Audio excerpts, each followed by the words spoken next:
Welcome to Two Chicks and a Horror Flick, a weekly horror movie review podcast. I'm Tawny Ray. And I'm Felicia Connor. Subscribe to get new episodes every Wednesday. We dive into trivia, drink a little whiskey, and of course, give our no BS opinions. Join our Discord server or message us on social media to talk all things scary. And if you like the show, consider supporting us on Patreon. You can find all these links on our website, twochicksandahorrorflick.com. Thanks for listening. Now let's get scared. Hello, welcome back. Today, we're going to talk about Queen of the Damned. Sometimes you got to throw it back like 2 decades, you know? Like, just real quick. You just got to hop back in the past. I feel like we've done so many new movies, and I've been craving something a little bit nostalgic, even though I have not seen this movie. I hadn't until now. But before we get into all that, Miriam, what are you drinking? Nothing? Yeah, you saw me. Like, I looked over to my left and went, I got this new camera. That's why things might be a little bit different. And I was all setting that up and totally forgot to grab a drink. Do you need a drink? Should we pause? I feel like I need to grab a water. Yeah, okay. Okay, I'll be right back. Okay. I went to every room in the house trying to find this water. I thought I had a bottle of water in there, and then I went to that fridge and that fridge. Okay, water. Got it. It is just Pure Life bottle of water I grabbed out of the fridge. How about you? I'm also drinking water. Nice. Just out of a water bottle instead. Yeah. Perfect. Yeah, when you said, hey, let's watch Queen of the Damned, I'm like, I've never seen that. Is this the one with Aaliyah? And you're like, yep, that's it. And I'm like, oh, shit. Yeah, let's do it. So you had not seen this either? Mm-mm. I knew of it because of Aaliyah, but I had never seen it. Okay. Interesting. Honestly, I didn't see it because I thought it was going to be dumb. Nothing against her. I think she's great. She's beautiful. She's great. Phenomenal singer. I just, sometimes when actors are in movies, it's not that great. You mean like musicians? Why did I say? When actors are in movies? Oh my God. When musicians are in movies, especially back in the day, I remember, Madonna was in those Dick Tracy movies, and who else? There were several people popping into movies that I didn't think were that great. Now, Lady Gaga is an exception. Yeah. She's phenomenal. But I did have that feeling when Lady Gaga was in a movie. I was like, oh, I hope she does good. And she did. So that was great. Yeah. Anyways, that was a long ramble. Have you seen the other movie that she's in? She only did 2. And the other one I think is Romeo Must Die. No, I have not. Okay. I haven't either. I was just curious. Yeah, what have you been doing, watching, listening to? So I've been just doing a lot of school since last week, but I did watch something and listen to something. So what I listened to was, here we go. I thought I would back up with a podcast, Someone Knows Something. So I've listened to the first 5 seasons of this show, and I forgot how fantastic, especially this show is, because it's not a YouTube video. They explain everything like a story. He explains what he sees when he's talking to one of the women. He's explaining what she looks like, what she's wearing, because it's made for an auditory experience versus if I'm doing stuff and listening to a YouTube video and I have to keep like looking because they're like, and this, and I'm like, what are they showing? Yeah. Oh my God. Anyways, so yeah, it's great. It's very fascinating. I wonder where it's going to go. I feel so bad for this mom, but it's a really good story. So that's season 6 of Somebody Knows Something. I'm going to cut that long ass thing I just did out. And then the other thing I watched was, let me open it. I watched The Devil on Trial. This is a documentary on Netflix. I was curious about it. And it was about this boy who supposedly back in the day when the Warrens were active, was possessed by a demon. And they actually came and worked with the family. it was very intriguing because it starts with all the video, all the audio recording, everything is real clips from it. And so, I mean, I won't say anything in case you want to watch it, but I'm going like, whoa, this is crazy. This is weird. And then it wrapped up and I was like, oh, huh. I don't really know how I feel about this. Interesting. Okay. I think this was sounding really familiar, and I think I came across it when we did The Exorcist. I think this like same guy or someone from that movie did this movie or something. Oh, okay. Yeah. That could be. Yeah. Because it's like a documentary style. Yes, it is. And it's real interviews. There's no actors. So it's not like, a found footage. Yeah. No. Like real people telling their story. And then it culminated into this next section. And I was like, oh. And then it ended with this. I'm like, huh? Well, okay. And that interesting. Was that. Yeah. Okay. That was my roller coaster. Was it worth a watch, you think? It wasn't, if you have nothing else to watch and you're curious, but if you miss it, I don't think you're missing anything spectacular. Good to know. Yeah. But that's really it. How about you? Yeah, we haven't been doing much either. I mean, we've just been rewatching Buffy and Angel now because we've added Angel into the mix, and it's a process. We're on like season 4 of Buffy, I think, and the first season of Angel.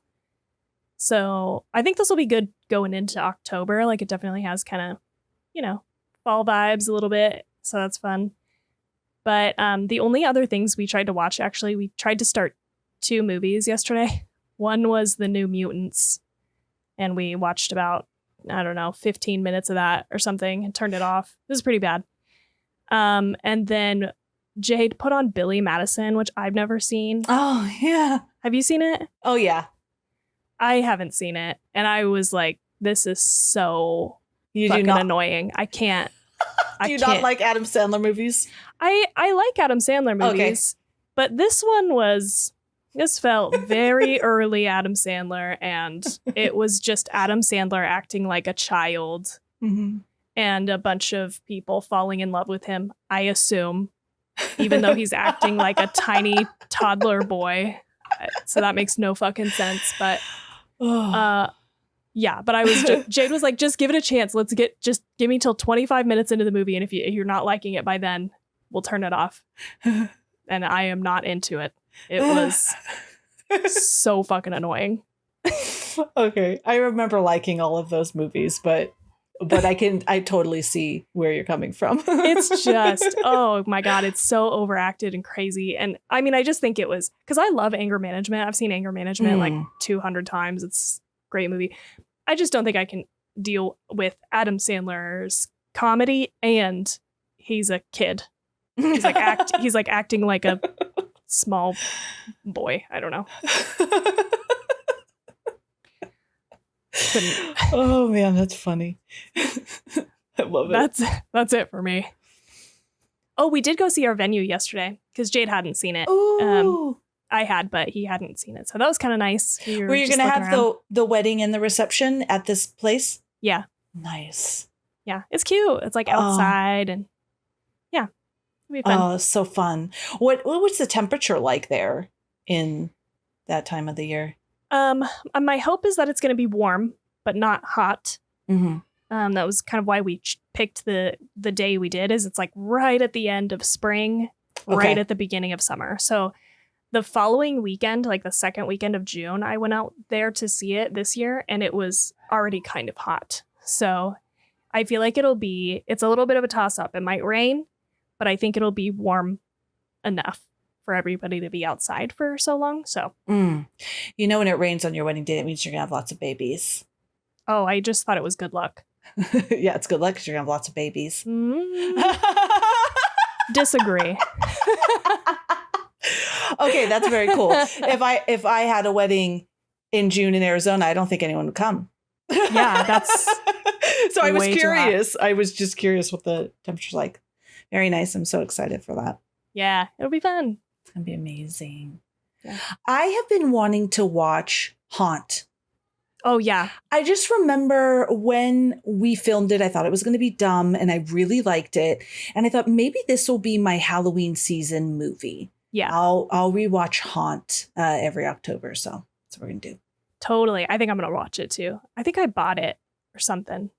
That was just surprisingly good movie. Yeah. Yeah. So good for October for sure. I have been feeling the itch to watch Hocus Pocus. I'm like, is it time for Hocus Pocus? I think so. TT was every single Halloween season. I watch A Nightmare Before Christmas. I'm like, oh, really? Oh, cool. I didn't know you did that every Halloween season. She's becoming her own little person. Yeah. She's like, well, Mom, I do. I think I'll watch Haunt. There was never, whenever anybody would ask me that, there is during like the Christmas season, Christmas movies that I like what, and I typically watch every year, but not during Halloween. And because I feel like we'd watch a lot of things for the podcast, but it wasn't anything, it was always something new. And then with the family, I was the only one. I do have a tradition that's a personal tradition. When I'm wrapping presents, I go into my bedroom and watch horror movies. But this is in December. Right. So months away still. Yeah. And it's typically whatever I want to watch that I haven't been able to watch. So I think I'll make Haunt your tradition. Halloween season movie. I mean, me too. Yeah. I love that movie. Yeah. It's so fun. You know what else I love is that, or I don't know that I love it as a movie, but I love it for a Halloween season movie is, what was it? Scary Stories to Tell in the Dark. That is so spooky Halloween vibes and it, the first one specifically. 2017 It? Yeah, I feel like all of those give me fall Halloween vibes, probably because they're set around that time or something. But I was going to say It as well. That's one that I just really enjoy watching that every single time. I watched it with the kids about a month ago. Oh, nice. Yeah. That was great to share that. It was kind of cool for TT too, because she knows who Pennywise is, but had never seen the movie or anything like that. So yeah, that's a scary one. It is scary.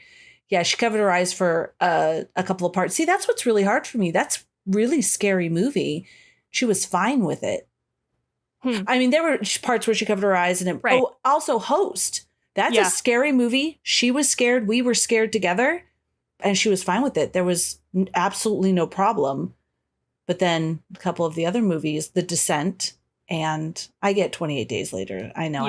But The Descent, I didn't think was going to be that scary. It really bothered her. Yeah. Yeah, it's interesting because there is kind of a mix. I mean, I feel like with it could be scarier because they're kids. Yeah.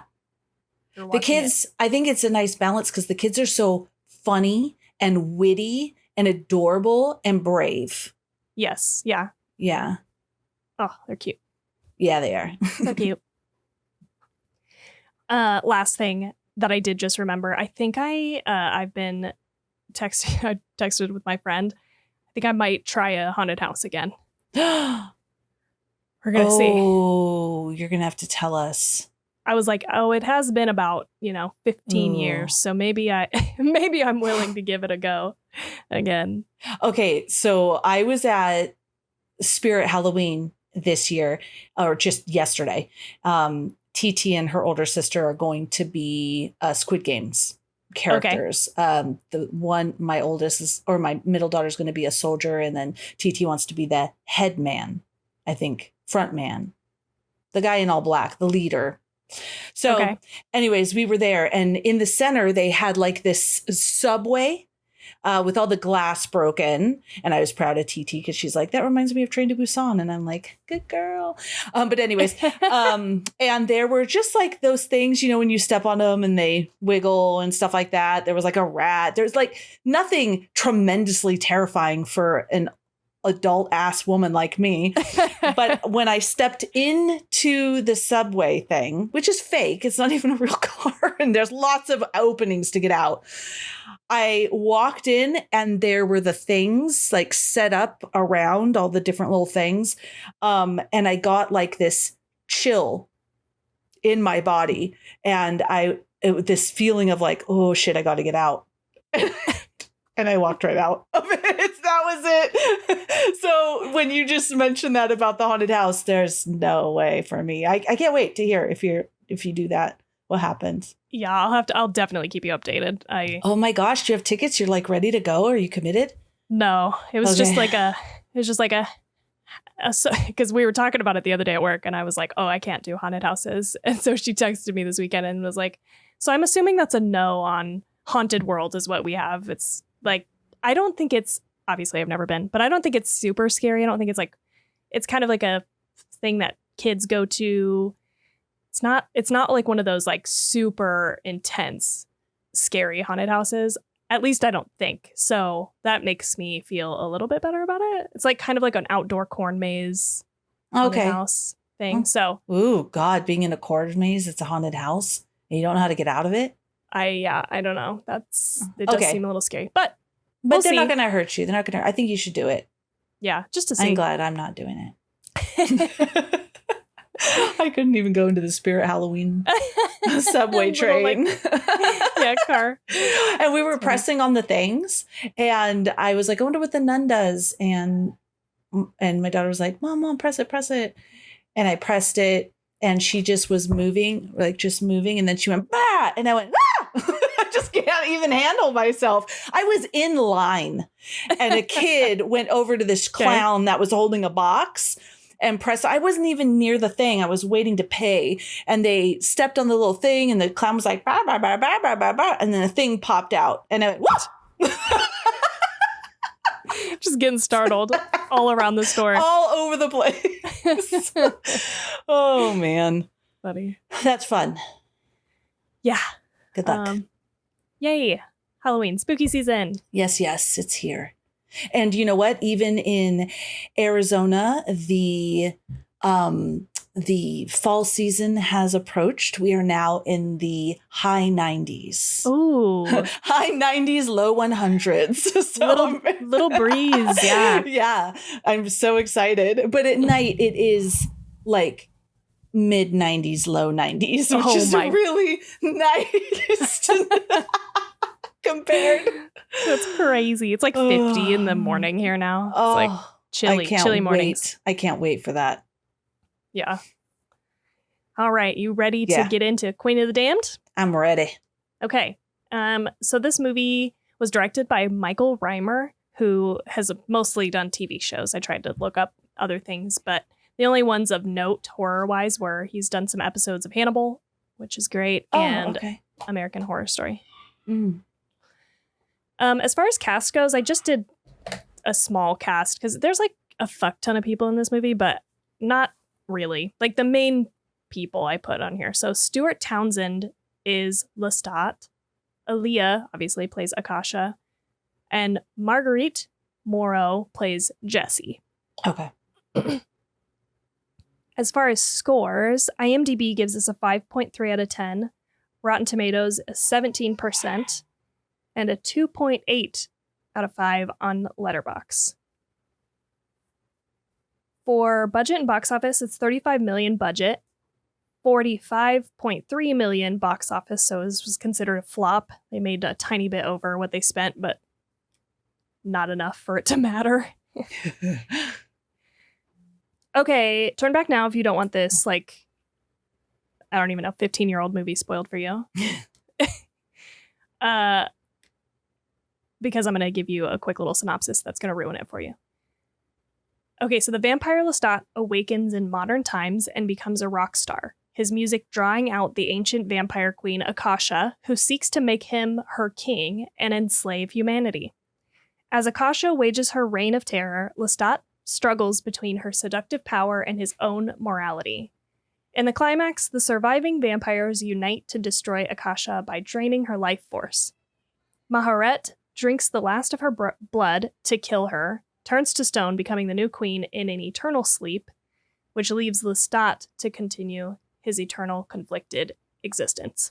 Yeah, that's what happens. That is what happened. Yeah. Mm-hmm. Thanks, ChatGPT. Good job, ChatGPT. Okay.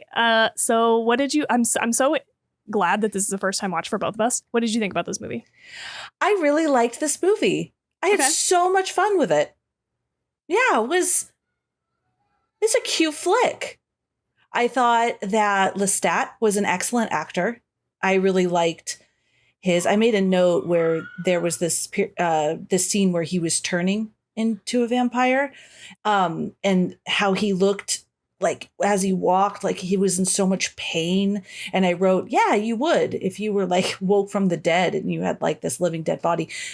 I thought he was really fun to watch. I really liked the music. I love this rock and roll element that was throughout the whole movie. I loved Akasha. I thought she was so cool.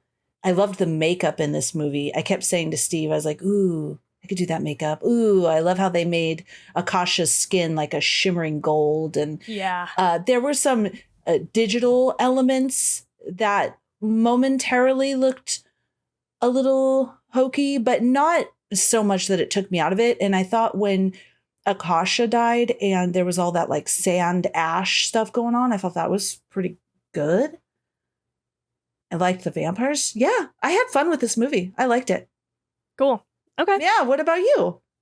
Yeah, I thought it was all right. I was like, I thought you were going to hate it. No. Because you were like, I thought this was going to be dumb earlier when you said that. Yeah, I was very pleasantly surprised because I enjoyed it. And maybe that's the thing. I had really low expectations of what I was going to be watching. Yeah. And I had fun. I had, I think, high expectations. I don't know if I thought. I don't know. I don't know. It's not like I've heard a bunch of people be like, oh, Queen of the Damned is so cool. But it just looks cool. Like the cover and Aaliyah, and she just looks like such a badass. And I felt like this was such a staple movie of like the early 2000s that I guess I just thought it was a great movie. But it's not.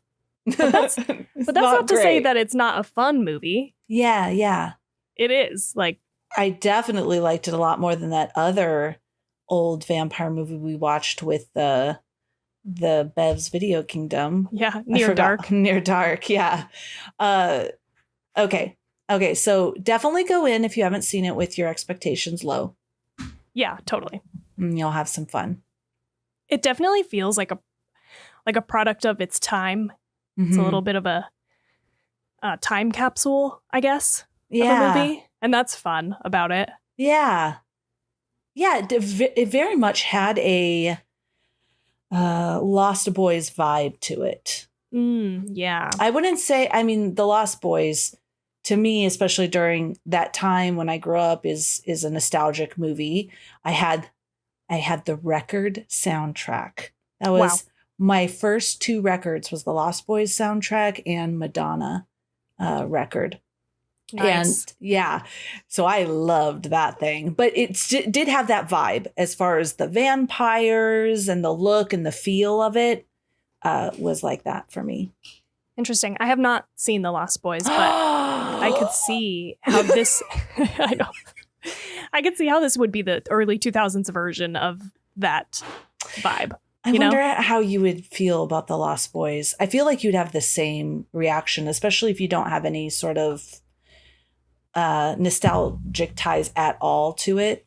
I wonder if you would like it. Yeah. I mean, but people do really I feel like that movie is a good movie. People do like it. Maybe. But you didn't like Poltergeist, and I feel like that is a same. True. I don't know. I could be totally wrong. I'm trying to have you go in with low expectations. Okay, I see what you're doing when we watch it. You're right. I'm on board. I'll lower my expectations.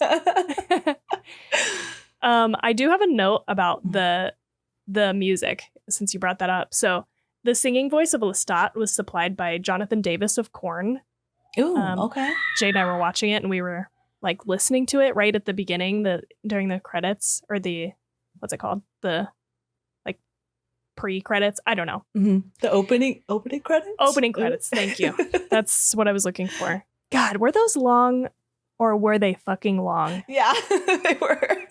I feel like we've watched a few movies that are like a little older, you know, like early 2000s or whatever. And Jesus Christ, the opening credits.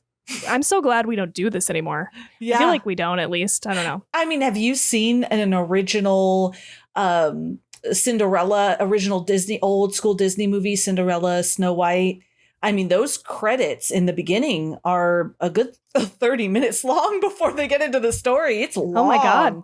I mean, I have, but I was a kid, so I don't really remember. Yeah, and now they have like strategically placed names embedded into the movie. You're already watching the movie a lot of the times when you go into it, or they have elements that you're looking at that are curious. But yeah, oh man, just waiting and waiting. We've been like fast forwarding through them. This was kind of one of those. It was like, but we were like trying to figure out. We were like, wow, that sounds really familiar. And Jade's like, this sounds like corn. And then we were like, I think this is Korn. and it was. It well, at least was the lead singer of Korn. But because of contractual difficulties, he couldn't sing on the soundtrack. So there were like 5 songs that he and Richard Gibbs wrote for the movie. But on the album, they were performed by Marilyn Manson, Chester Bennington from Linkin Park, David Draymond of Disturbed, Wayne Static of Static X, and Jay Gordon of Orgy, which I have not heard of. I know the rest of the bands on that list. I've never heard of Orgy, but they did let him still play instruments on the album. And he also appears in the movie doing a little cameo. Did you see him? No, I don't know what he looks like. I know that band name, but I don't. Yeah, he has like long dreads. So I feel like if you know what he looks like, he's easy to spot. But he was the ticket scalper trying to sell her tickets. Okay, I remember that character. Yeah. So that's fun. Oh, like that is fun. So in the movie that we watched, it was his voice, but just not on the soundtrack. Okay. Yeah, exactly. One little thing. This is not a big deal at all. People are going to roll their eyes hearing this, but I was talking to Steve. So they have this journal, this diary from Lestat that is centuries upon centuries old, very special. And this girl, Jessie, she just pulls that right out with her hands, and she's opening it and she's running her hands all over it.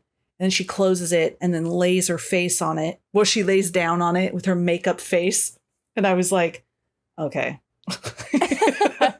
These historians here, they do not give them any artifacts. That thing is going to be destroyed. It's not a big deal, but I did notice it. I was like, oh my God. No, that's a good point. That's a good point. You'd be wearing gloves. Yeah. You're not going to be laying your face on it with your hair and your blush and your foundation. Yeah, all your face oils? No fucking way. Oh my God. You're right, because you are supposed to wear like gloves, because even your hand oils can fuck up old parchment. Yes. There's a lot. There is a lot of things. You're right that is a small thing. There's so many things in this movie that just do not make any fucking sense. Let's go into it. Yeah. The top of my list is, why the fuck, if all these vampires are like mad at Lestat for like revealing that vampires are real, why the fuck are they gonna kill him at a live performance where all the like, what? That doesn't make any fucking sense. That's the most counterproductive thing I've ever. Just to reinforce the fact that, he shouldn't be saying we're real, but we are real. Here we are. We're going to have a battle. Yeah, and we're going to kill him in front of you because we have to keep the secret. Yeah. That vampires exist. Stupid. You're right. You're right. So stupid. Oh my God. That is bad. That is a bad story thing to do. I was a little not confused, but I don't feel they built the love stories up enough. Jessie seemed like she was just jonesing for Lestat and he wasn't very interested, or he wasn't any more interested than he was in seducing any other woman.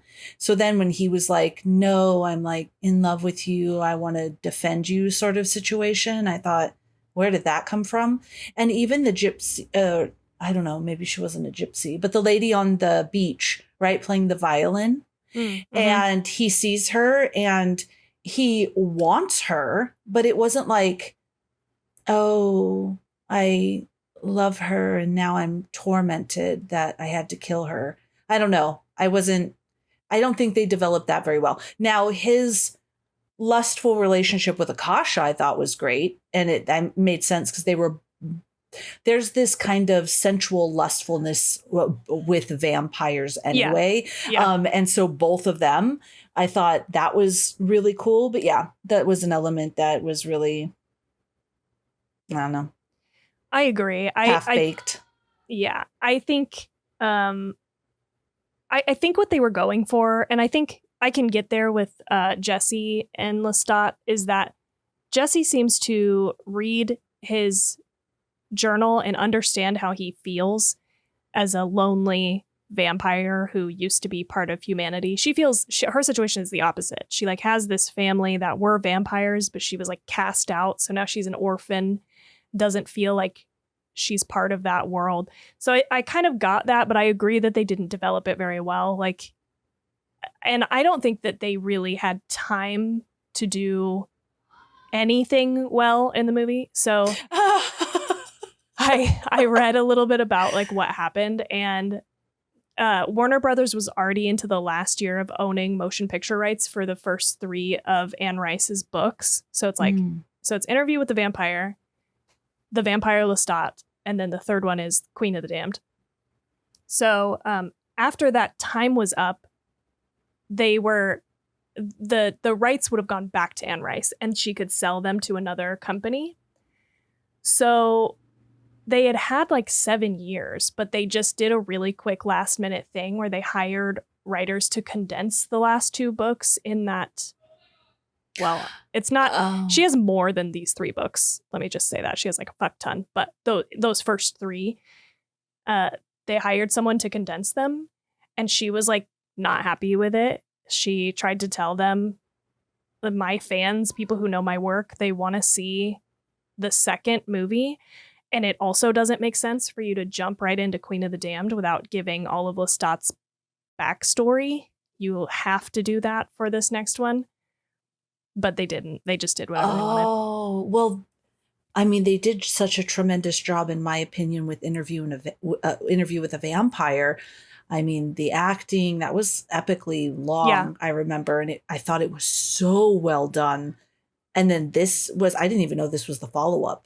Yeah, it was supposed to be, but how does it tie in? I don't remember. Well, I guess we shouldn't talk about it. The ending of Interview with the Vampire, I don't remember. I thought, oh no, I do remember-ish a little bit. Does it? Do you remember? Does it join nicely? Does the story continue? Kind of. It's set in a different time. I think the Interview with the Vampire, obviously, it flips back and forth between, current a long day time ago, and yeah. But I think the current day part of that is like in the 80s. I think it's like 1985 is when it's set. And it is the same characters. You have Lestat and Louis, and I think those are, you don't see Louis in this movie at all, but was Lestat Tom Cruise? Yes. Or okay, yeah. I thought so. And then was Louis Brad Pitt? Yep. Okay, so we don't see Louis though, right? No, not in this movie. Okay. Yeah, and they actually they went back to Tom Cruise, but he declined to play Lestat again. So it's hard because it's like no one matches, right? Like you wouldn't make the connection except just that the names are the same. Yeah, okay. But it is supposed to be all part of Anne Rice's like Vampire Chronicles story, which is huge. She has like tons of books on it, which is interesting. I kind of dove in a little bit today to learn a little bit more about Akasha. I was like really kind of curious about her more than anything. But yeah, there's a lot of vampires that span over a huge amount of time in books. Have you read any of her books? I haven't. Have you? Me neither. I have not.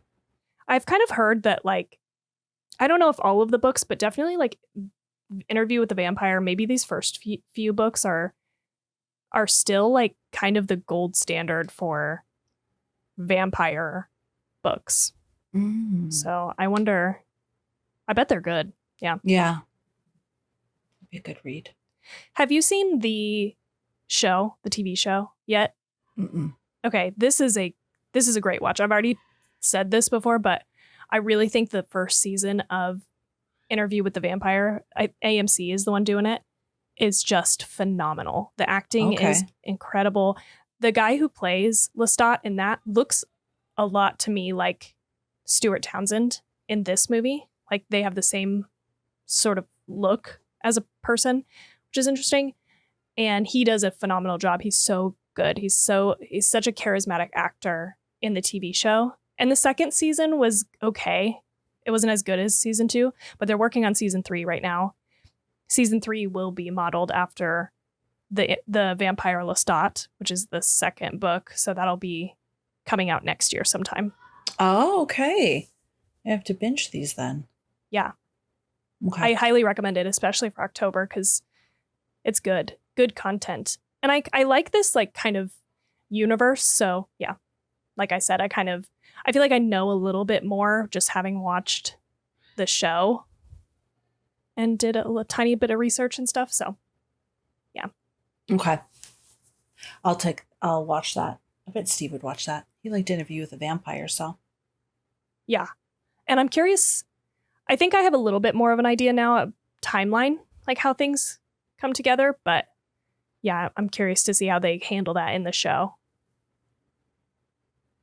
But I think it's going to be in the 80s. I think we're going back to but the show jumps around a lot also, like Interview with the Vampire, the movie. This one's hard for me to talk about because I don't know what to say. It was fun. I enjoyed it. And yeah. Yeah, there isn't a whole lot.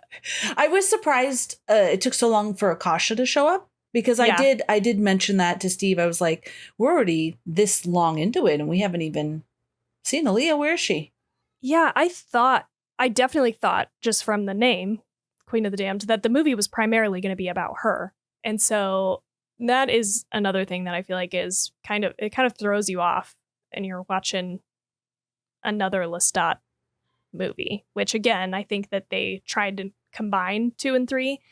And I think it really suffers for it because I think there's 2 really good different stories there. And yeah, that part was a little bit of a miss. I do like Aaliyah though. Like, I feel like she does an amazing job. Yeah. I love her, the way that she acts and her character. Like, I don't know. Jade was like so not sold on the serpent walk, but he was getting all mad about it. But I was like, I liked it. Okay. Okay. That was the one thing I had to say. Okay. Was I liked it, but then I thought I didn't notice it because it just kept going. It was just long, like this, maybe if there was just a little less, but this was this long and she was constantly like moving like this as she talked, if you're watching the video. And I thought that she was beautiful. And I just thought maybe if we toned back a little bit, like maybe added a little regular walking around just in that bar scene was I think I bought it because it was like there was music happening. So she's like dancing to it. I don't know. Maybe that's why it didn't bother me. Oh, okay. I mean, it didn't bother me, but I noticed it. Yeah. I was like, ooh, look at her. Oh, she's still going.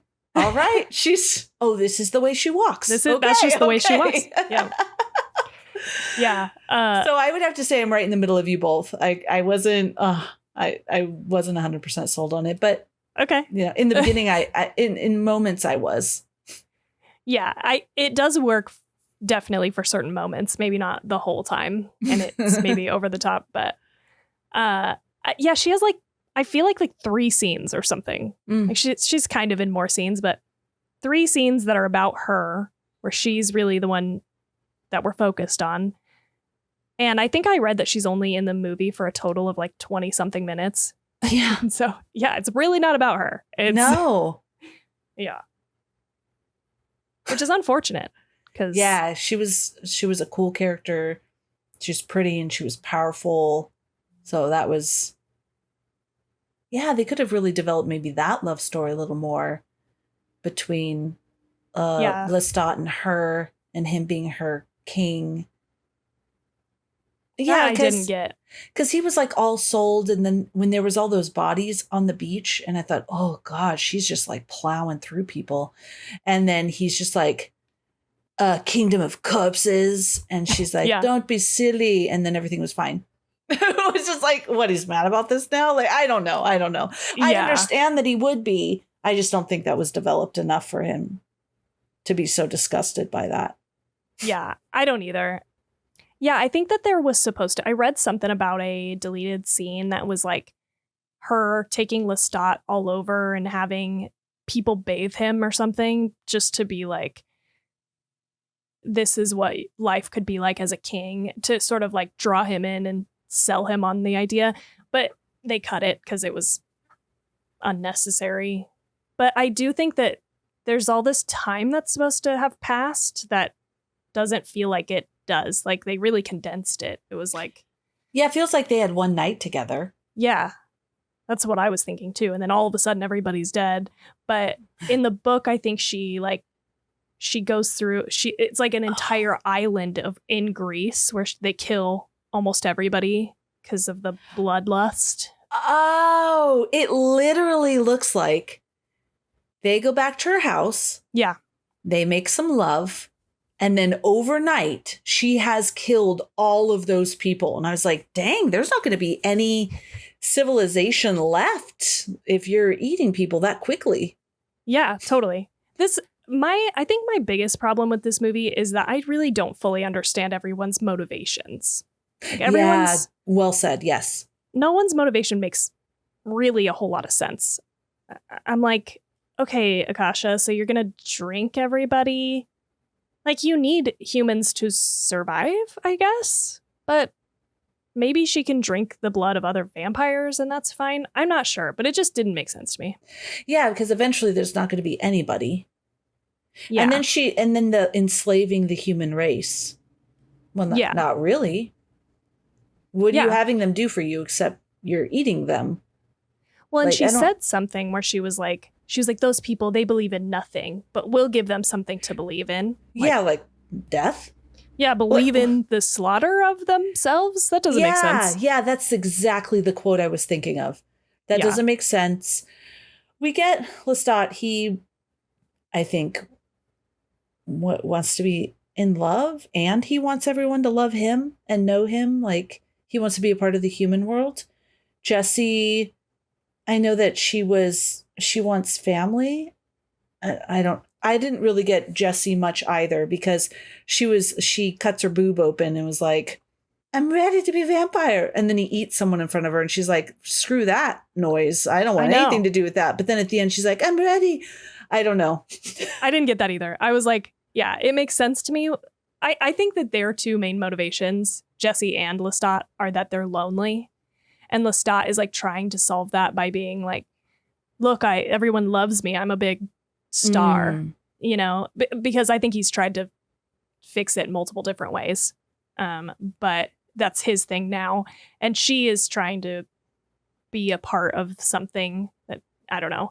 But then for her to turn around and be surprised, I was like, you know a lot about vampires and you know that they drink blood to survive. Why is now you're shocked and don't want to do this? I don't know. That also. Yeah. And then her aunt. So I didn't understand that whole thing she was talking about.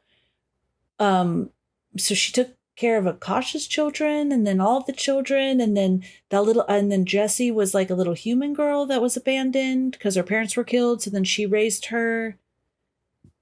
She was like a foster home is what it sounded like. She fostered a lot of Maharet's vampire foster home. Yes, right.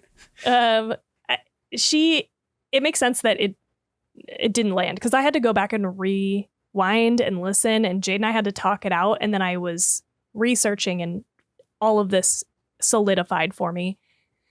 But Maharet, she says really quickly that she had a child before she was turned into a vampire. And so she tracked and just kept an eye over the rest of her human lineage. So Jessie is like a very long descendant, like a very distant relative of hers. And her parents do die. So that's when Maharet takes her in to watch her. But then I was wondering what happens with her after they like cast her out. Where'd she go?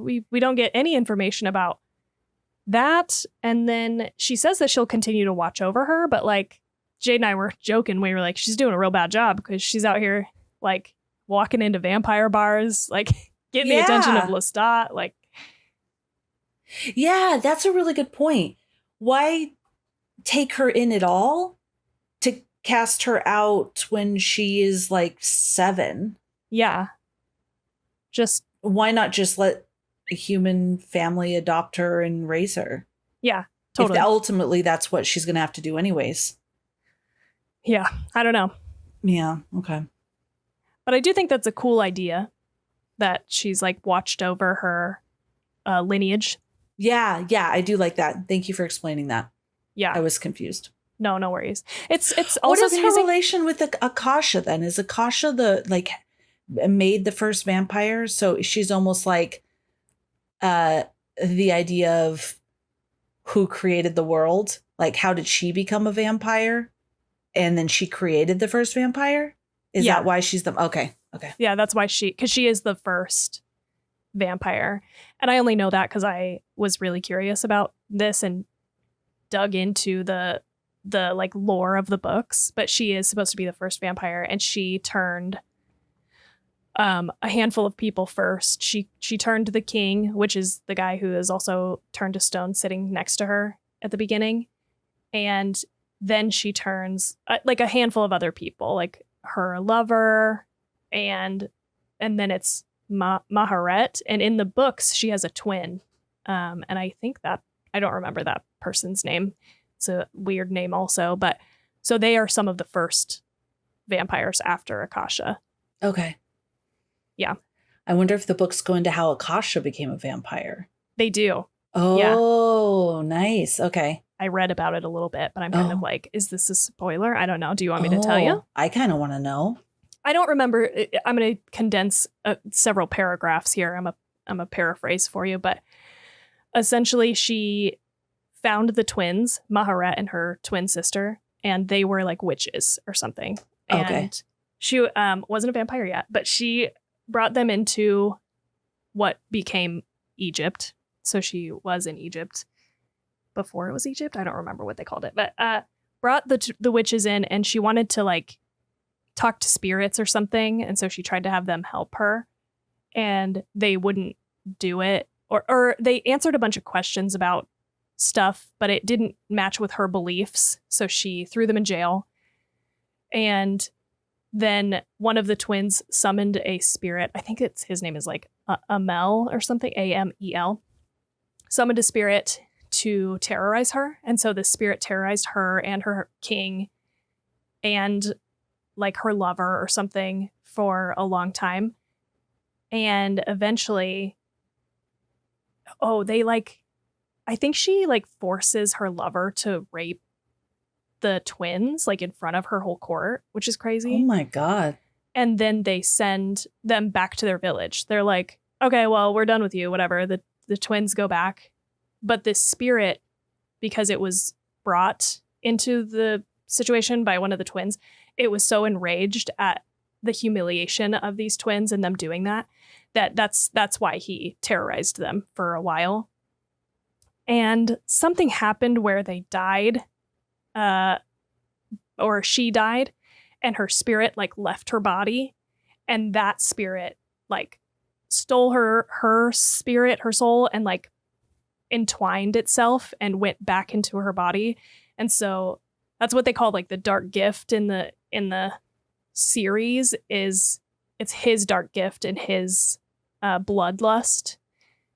And so, yeah, that's how it starts. And then and that is a vampire, how it manifests in the human body. Yeah, because then she drains her king of all his blood, but then feeds him her blood, and he becomes a vampire too. So then they're like, oh, what's going on? We have to drink blood and we can't go out in the sunlight. Oh, that sucks to wake up to that. Yeah. So they call the twins back. They're like, what's happening to us?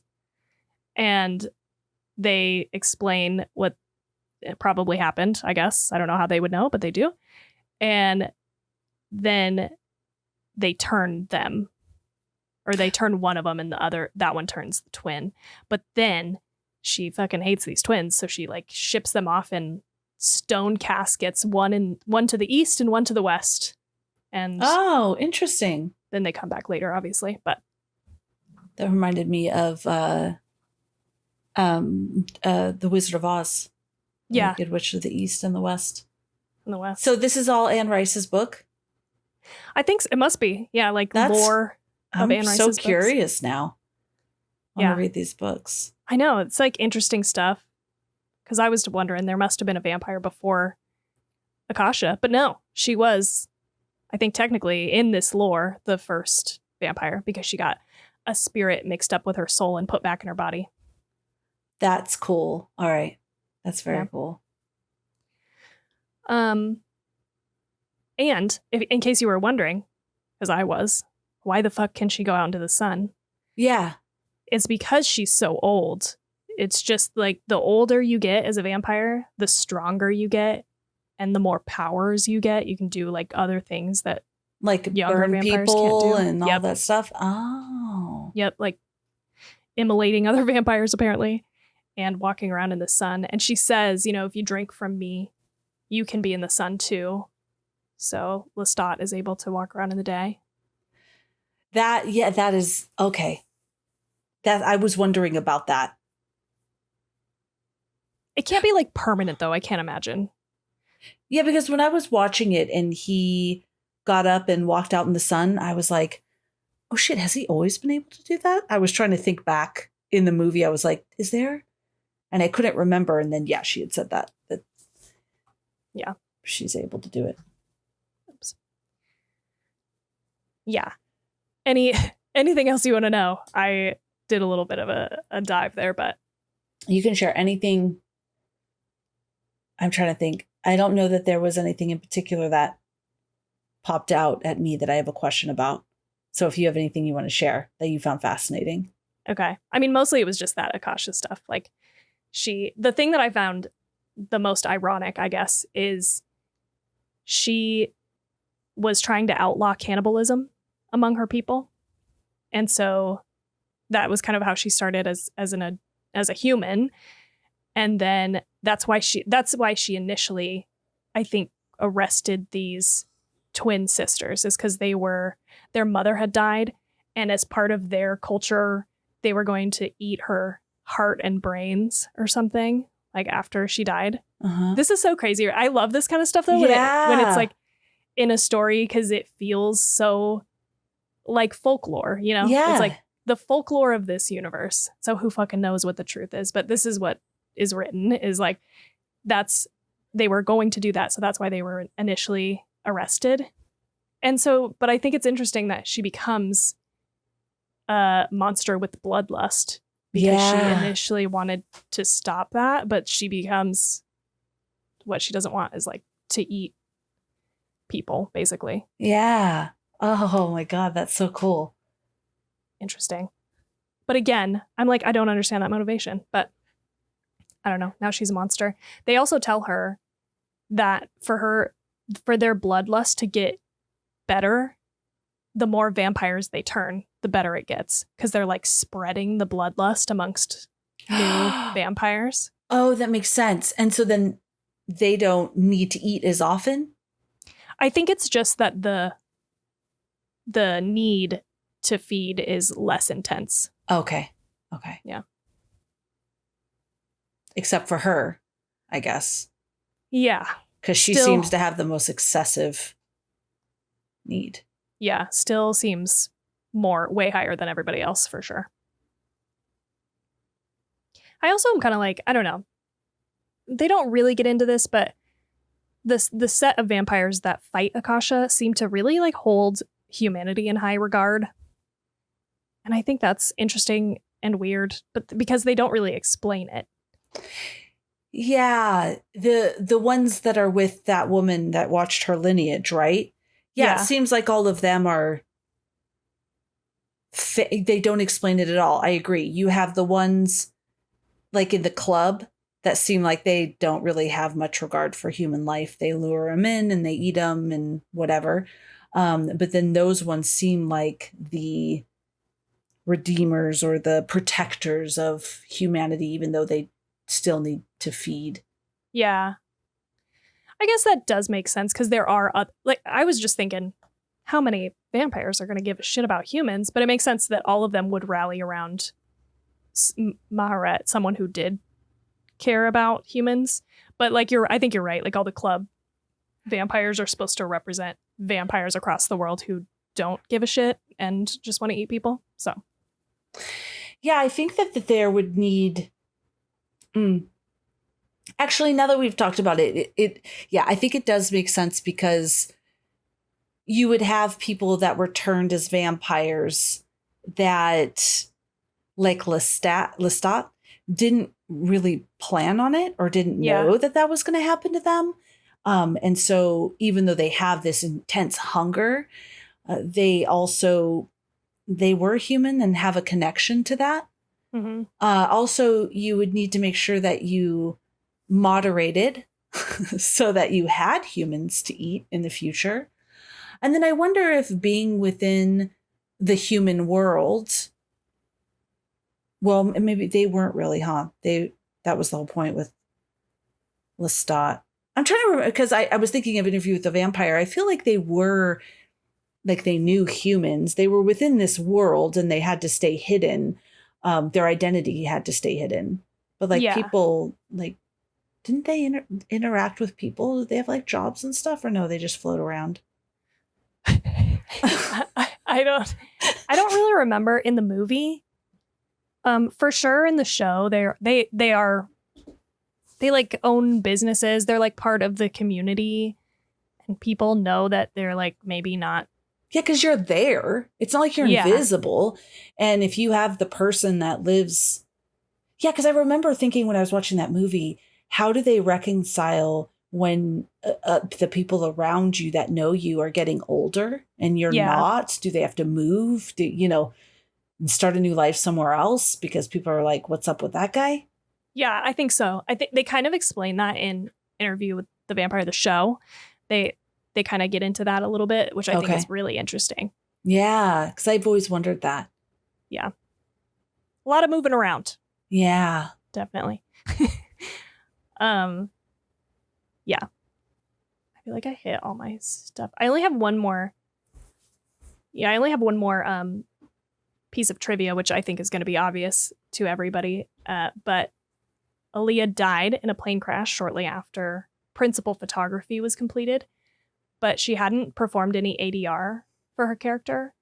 So the director called in her brother, Rashad Houghton, to help with overdubbing her voice following her death, because apparently they had similar voices and they used special vocal technology to make his voice sound more feminine.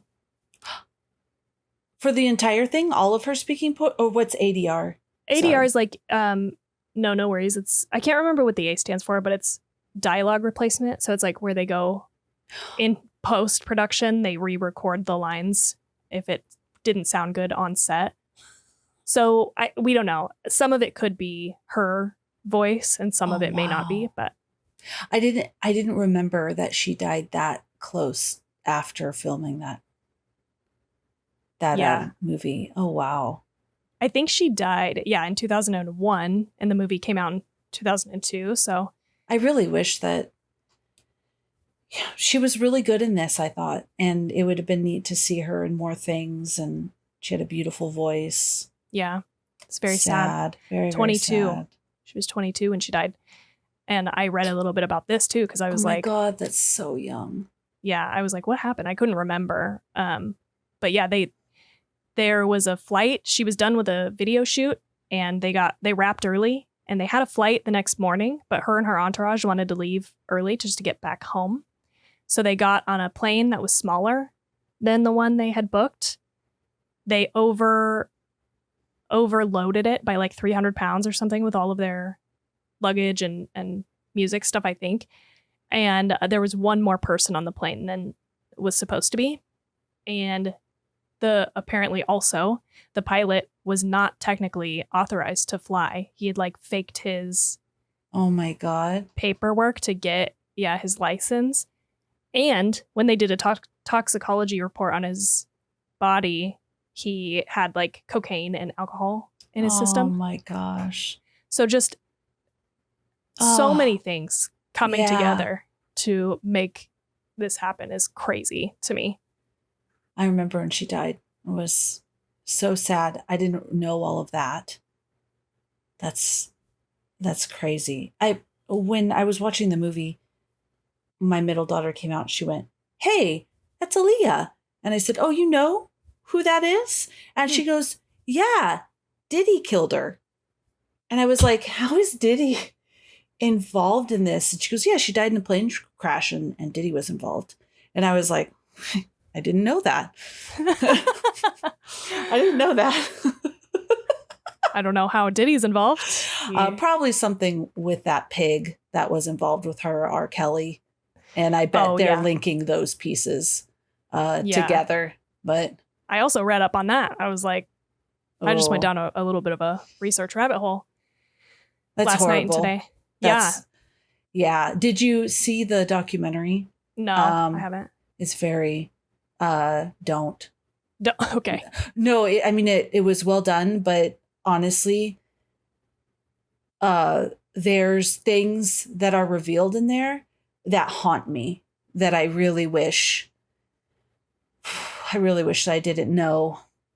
And just also knowing there's with different children, but also knowing more about his relationship with Aaliyah and fuck. Yeah. God, it's real bad. That's very crazy. Dark. That's crazy for you to say, I feel like, because you consume so much true crime. So that is a serious thing to take into consideration for that documentary. There was a couple times where I had to, during the movie, it just kept popping into my head what I had heard in that documentary. And I'm like, so I don't want to say don't. I feel bad to say don't because I think it's important to hear survivor stories and to honor their story and to know what happened.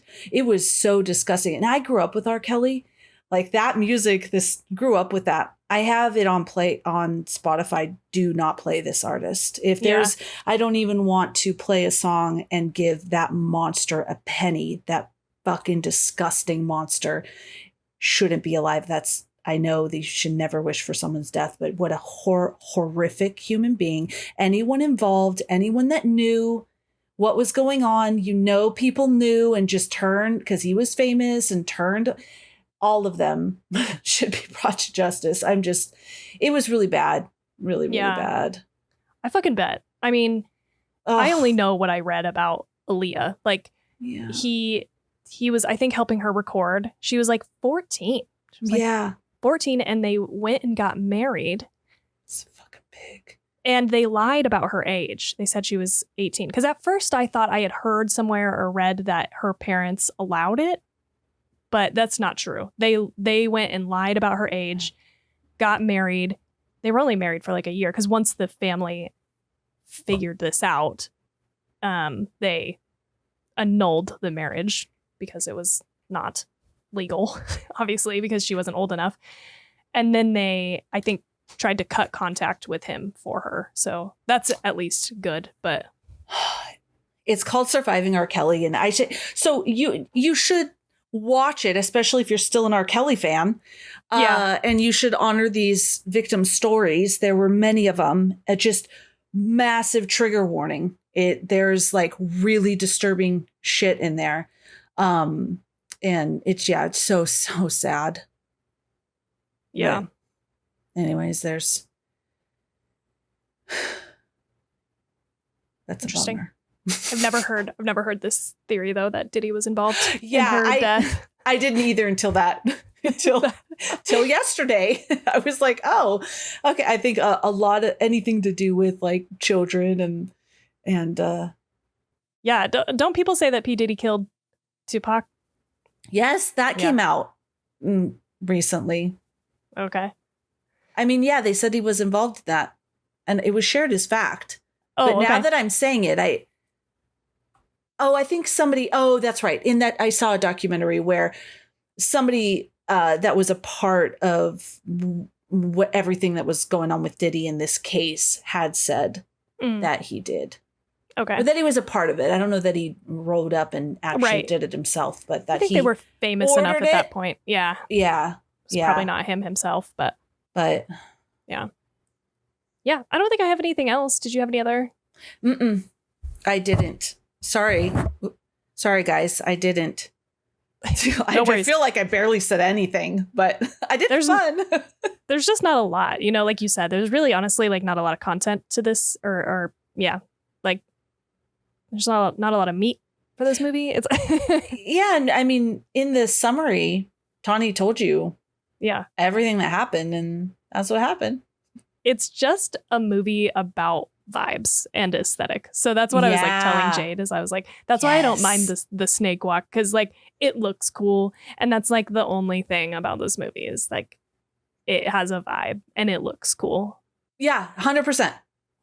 That's a great way to say it. Yeah. And the wardrobe, I gotta say, the wardrobe wasn't my favorite part. I think the costuming and the wardrobe, like those things were awesome. I absolutely loved Jesse's outfits, nailing it. So cool. And obviously Akasha's outfits were fucking badass. Yeah, absolutely. All the people in that vampire bar had really cool, interesting outfits.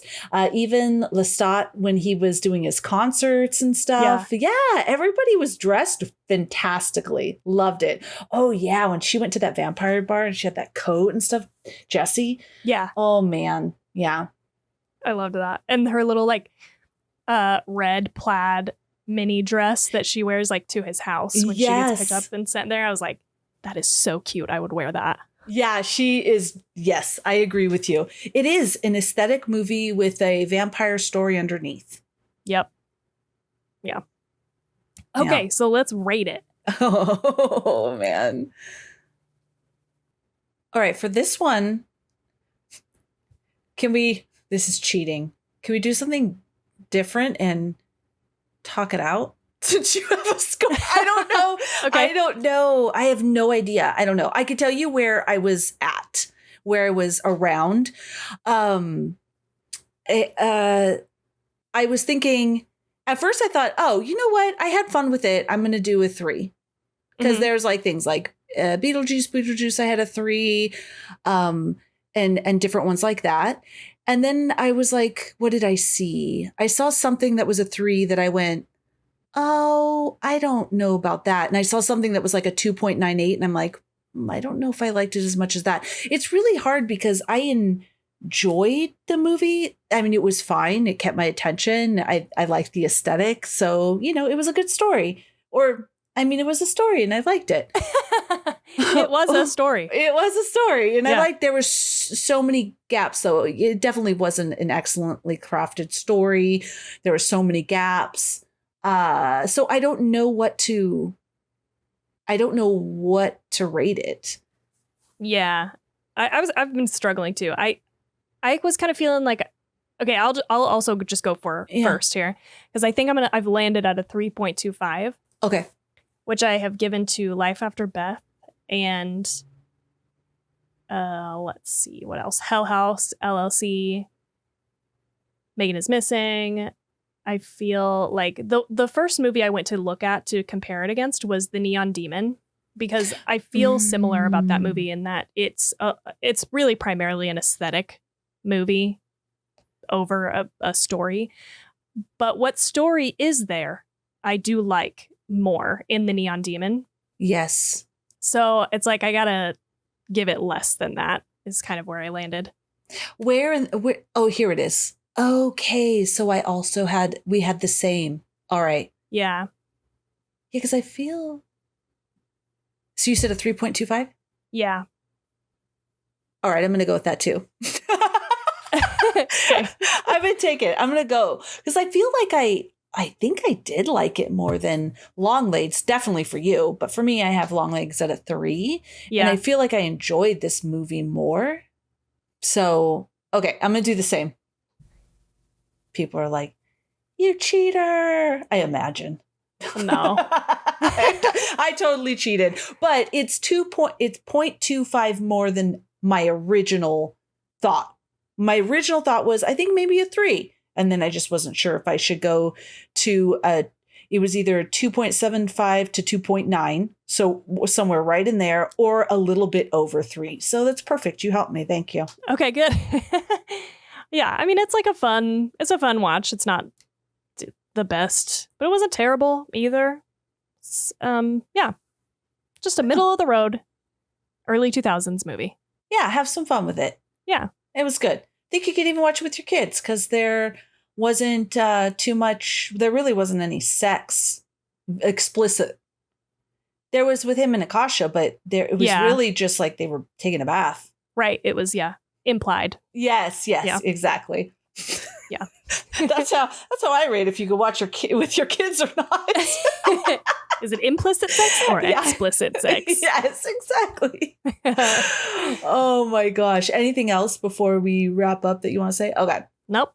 Well, everybody, if you have seen Queen of the Damned, please do share your favorite scenes, quotes, or theories on social media using the hashtag 2ChicksInAHorrorFlick, and we'll check you out, see what you say. And while you're there, if you like us, please give us a follow. And what else, Tawny? If you want to support the show, you can give us a like, review, and subscribe on whatever podcatcher you're listening to us on. But that's it. I hope you have such a good night. No nightmares.